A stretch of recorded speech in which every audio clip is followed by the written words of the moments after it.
Hello, ladies and gentlemen. This is Eddie Marcus, spokesman and advocate for basic human rights for all people, write-in candidate for President of the United States, social scientist.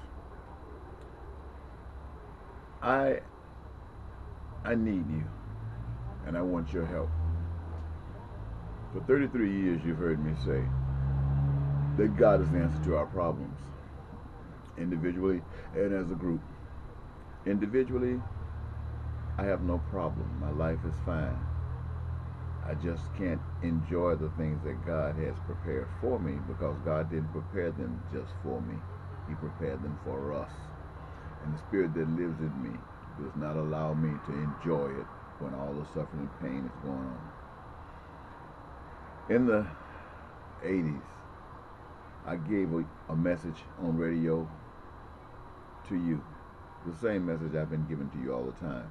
And it was called Love Ministry, Life of Victory, Eternal. The victory was in recognizing that God was the source and that man was just supposed to be one that benefited from what God has prepared, mankind.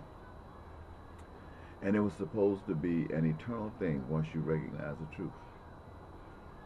In the 90s, I changed that subject to the moment of truth. The message was the same, but the subject matter went the moment of truth. That moment of truth, that you were finally going to receive it, and it would allow you to live a life of victory. That was in the 90s. You still didn't receive it. From 2000 up, I had changed it to Paradise on Earth Unlimited. The message was the same, with the subject changed from Paradise on Earth Unlimited.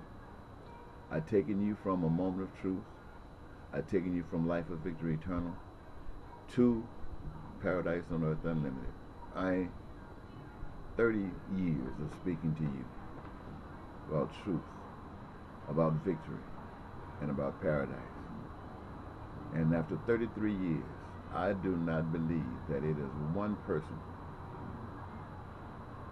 that has ever heard anything I said that care anything about God to the extent that they would respect you, us, the people, and be willing to put their lives on the line for us.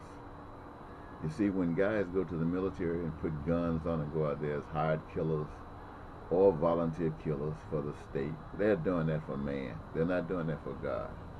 That means they're not doing it for you. They're doing it for the powers that be that authorize them to go out there. Or they've been deluded a little bit to think that they're doing it for you, but they're not doing it for you. Because those same people that have been given orders to go out there and kill foreigners in war and whatever else arguments they have, those same people will turn around and turn on you. All they need is an order. The police was not designed to protect you. The police was designed to protect the people who have the power. And sometimes we have to let a little bit rain down to you just to keep order so you don't grow up and threaten the powers that be. So, ladies and gentlemen, having spent 33 years, I almost think it's impossible for you to wake up. So I just ask you, would you please wake up? Life could be so wonderful. Though, especially those of you who are broke, you know life could be wonderful if you weren't broke. And yet you won't wake up. Your kids, the children who walk around nappy heads, snotty nose, hair tangled, matted up, need combing, need their nose clean, need their face washed, need some food on the table, need a place to sleep. You know things would be better if we would change. Yet you won't change. The prostitutes who are selling your bodies trying to make some money to make ends meet. And Johns are paying you that money because they know you are vulnerable. They know you just don't have it going on. And so that gives them power. And you might feel that you're getting power when you get what you want, money. I ask you to wake up. God don't want you prostituting yourselves. God don't want you Johns out here trying to buy what you don't have. But you won't wake up. Black people, you know how you've been treated within the American system, and other minorities, you know how you're being treated. And those of you who think that you're getting a blessing, you're not. And yet you won't wake up. The rich, what you're doing is wrong. You're carrying forward a system that denies God.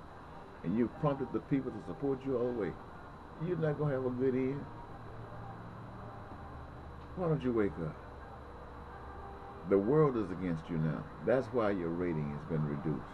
It's at a step right now, but they're trying to garner you into a fence where they can do what more control over you. You won't wake up. Your politicians, you won't wake up.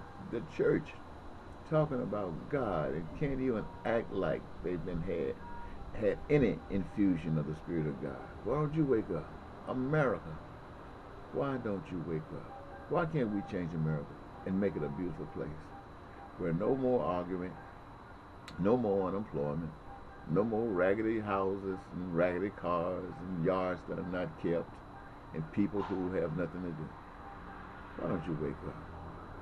Why don't you wake up?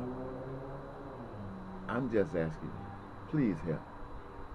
And the way you can help is wake up. Wake up.